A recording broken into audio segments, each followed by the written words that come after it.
Alrighty, we are back, and today we're going to cover a topic that I really don't think should be this controversial. Using optics alone, true boxing enthusiasts, whether they rooted for Crawford or Spence, could see with their own eyes during the pre-workout, the final press conference, the weigh-ins, the walkout, and the first round before Spence even got hit, that he was not the same Errol Spence we've seen in the past. Many of you in the comment sections agreed with my assessment, yet we all had to walk on eggshells, clarifying it's not an excuse. We're not taking anything away from Crawford. I stated in my video, this was the best Crawford had ever looked. Bud was at his peak, his jab was snapping, and his timing and precision was off the charts. But even with that said, the Terence Crawford fanboys once again flooded my comment section. They didn't even watch the video, and they offered the typical hive-minded groupthink responses, such as 4 laughing emojis, no excuses, you're a hater, why y'all have to hate on Bud. So to the Bud fanboys, make sure you wait to the end of this video because I'm going to address you guys in full. You gonna love it. So let's hear what the pros had to say about Errol Spence's performance. I kind of got mixed feelings about it, you know what I mean?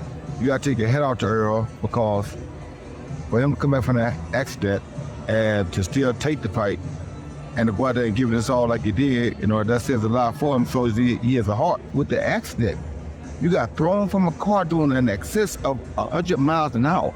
Your body's not the same. I don't care what that with nobody tell you. You understand me? Say what you want to say, his body can't be the same. So for him to even take the fight says a lot. Because don't tell me you got through out of a vehicle doing over 100 miles an hour, you okay, you faint. You're not. Look at the color of the blood on his face last night. His face got crazy right away. And I told my people, I said, that's gotta be from last hurt. I ain't never seen my face turn that color that hurt on my plate. You understand me? If you get thrown out of a car going over 120 miles per hour, you're gonna have some repercussions that people are not gonna see right away, but it's gonna show up on you at a time when you least expect it to show up. Last night was something like I'd never seen before. Never seen a guy's face turn that color in the second round of a fight. That tells you that there had to be a lot of work done to bring him back. Now for further context, Errol Spence is not happy with Roy Jones at the moment because Roy has been picking Terence to win the fight. So there is no bias with Roy's words. There is no reason to bring up the severity of the car crash unless you felt it had an impact on his performance. And I know Bud fans will refute this with another talking point stating, well, he looked great against Danny Garcia. No, he didn't. And Terence Crawford stated this himself. Errol Spence came back and he fought Danny Garcia and he looked good. He didn't look 100%. He looked good though. Now Crawford goes on to say that Spence looked spectacular against Ugas, which I think is a stretch. I would say that Spence looked much better, however he clearly didn't react to getting hit well. And the baseline comparison for this would be Spence's fight against Porter. And that leads me into the claims that Spence may have progressive neurological damage, which Andre Ward's trainer, Virgil Hunter, alludes to in this video. I just want him to give himself time to be very reasonable, to look at your children, go to the neurologist, go to the doctor, get the honest opinion. Don't get the opinion that you want to hear. Get the honest opinion from 2 or 3 of them. Tell them, look, don't tell me what I want to hear. Tell me the truth. And if they all telling you the same thing, and you willing to gamble on your health and you willing to gamble on your life because of pride, then, there's nothing I could tell you. He could be 1 fight away from permanent damage. We don't know how much damage this fight has done. What we see on the face is a lot more going on the inside. He has to pay attention. His parents has to pay attention to his speech patterns, his walk patterns, his reactive patterns. He needs to be tested neurologically. He needs to be tested. He needs to go through a battery of tests, brain scans, things like that. He needs to cover all the bases. Don't let that one punch, let your head hit that canvas and bounce off that canvas, and there you go with a brain bleed. Because you were in a serious wreck, and you don't know that one punch in the right place could give you that brain bleed. Errol, if you hear me, please don't look for that fight this year. Now for Hunter to initiate this topic clearly suggests he believes, or at least suspects, that Spence has neurological damage. And the fact that he is pleading for Spence to get a legitimate diagnosis leads us back to the alleged doctor who first made the claims of Spence's alleged neurological disorder. But as usual, the hive-minded Bud fans watch one video from a pro-Crawford channel stating that the doctor is bogus, despite the fact I never cared to argue that he was legit. Reason being because I was more intrigued intrigued by his actual assessment, which most of you didn't even bother to watch. He didn't just offer a random diagnosis. He explained for 30 minutes the patients he's diagnosed in the past, the signs he's looking for, and how he essentially came to those conclusions. But you didn't even try to listen. Were you able to refute any of his key points? No, because these are all excuses, right? In typical fashion, the hive-minded sheep held onto the words of Terence Crawford himself, who stated, once we fight and when we fight, there will be a lot of excuses. They're going to say, oh, the accident, oh, this, oh, that.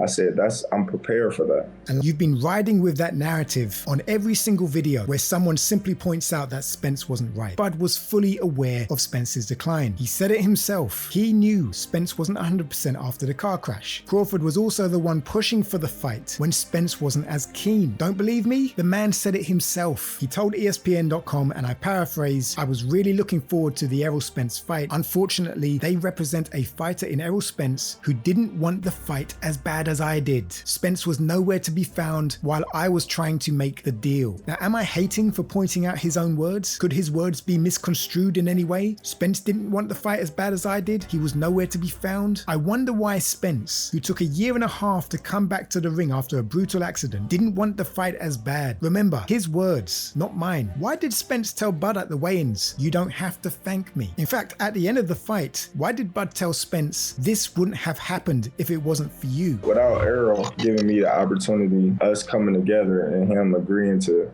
certain terms. And it's right there in front of your face, but I'm gonna let you put your thinking caps on, be men of integrity, and let me know what you think that exchange is in regards to in the comments section. Now, before I speak to the Bud fanboys, I want to share with you a few more clips which validate that even pro fighters can see Spence was not himself. Now, if you disagree with these pro fighters' assessments, let me know in the comment sections why.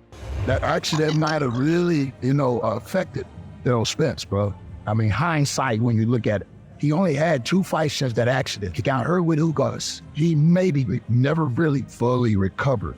I'm gonna tell you, bro, these people that's in positions to work with these fighters, they gotta love them enough to be honest with them. Stop lying to these fighters, bro. They not doing it in the gym, it ain't gonna happen on fight night. I just think you can see it in his face. Even before he walked out, he looked a little drained. He looked a little weary. And then in the fight, you can actually see him falling over his steps, falling over his punches, falling over his feet. He's not a super clumsy person. So that's not the Errol we know. That's not the Errol we know. If you just look at it for what it is, I rate Terence Crawford. Bud is an elite fighter, and so is Errol. Errol just wasn't, I know that wasn't the guy that I've watched many a times before. So let's talk about Terence Crawford fanboys. My last video was primarily about Errol Spence's health before and after the fight, and all I received were Bud fans doing everything they could to not let me take away from Crawford's glory, which most of you were telling me to ignore, but I was kind enough to converse with you, to attempt to get you to engage in rational debate through reasoning. Are you defending Terence Crawford no matter what? Terence Crawford fanboys are not fans of Terence Crawford. You've barely watched any of his fights, you simply attach yourself to his glory. In the UK, we call you glory hunters, living vicariously through another man's success. If you admit that Errol Spence Jr. was not himself in that fight due to something that wasn't self-inflicted, then in turn, that takes away from Crawford's win. But Spence smokes, he drinks. Okay, let's pretend he didn't get thrown out of a car going over 100 miles per hour. It's the drink. It's easy to say it's that because that would be self-inflicted. Then of course you can just say, well, it's not Bud's fault. However, if he did suffer from neurological issues, which stem back to the car crash in which he was ejected from a car going over 100 miles per hour, of which in 2021 he suffered a retinal detachment, which doctors state was most likely related, then the narrative would be that Bud fought a fighter who was no longer doable and progressively getting worse due to neurological issues. Boxing enthusiasts are more concerned with Errol Spence's health, whereas Bud fanatics only care about living in the shadow of his glory. You've just listened to pros in the boxing industry either state or allude to Spence not being himself going into this fight. Their intent is not to degrade Crawford's performance. Anyway, that's the last I touch on the subject, and I don't expect to change any minds because again, if you admit that Spence was not his usual self, it sadly takes away from Crawford's victory.